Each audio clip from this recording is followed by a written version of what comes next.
Gamer with Lyme here, and in today's video we're going to be taking a look how you can revert your Xbox controller firmware back to the previous one in case you actually got a bad update.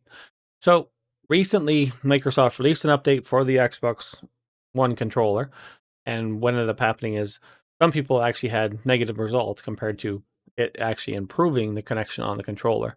So what I'm going to do is I'm going to show you guys how to revert back to different firmware.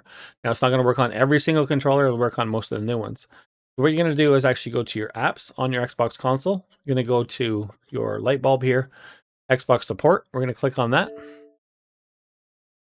And then up in the top left-hand corner, we're actually going to go to get help.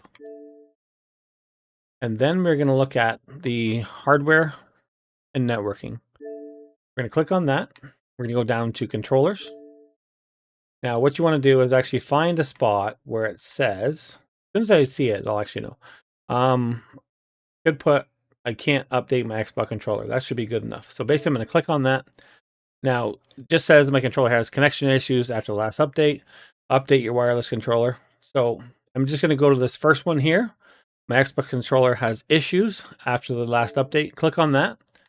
Now, what we can actually do is revert the actual firmware on the console, or not on the console, but on the thing. So this will be the spot. It's going to check your controller's firmware. We're going to click on there. And it says, before we start, reverting is not recommended unless you have frequent connection issues with non-Xbox devices. So basically, like I said, if this is the point that you're pulled up, it'll tell you whether or not you can do that. But all you have to do is go revert firmware. Are you sure you want to revert? You should only revert your firmware if your controller is having frequent problems connecting to non-Xbox devices.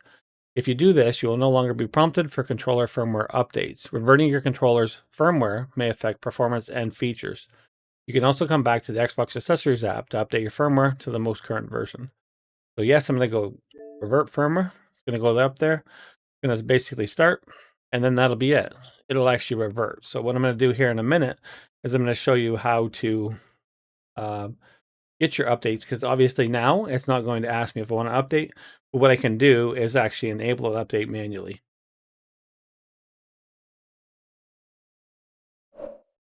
The controller's almost done here. I did have to actually do this twice. It stalled the first time at 11%. I had to resync it with my console. Basically take the batteries of the controller, resync it with my console, and then go back to the same spot basically and do reverting again. So it's just about finished. We're at 96%. Okay, so now that it's reverted, we can go ahead and close this, and I'll show you guys how to update through the regular update. Basically, what we'll do, I'm just going to go home for a second.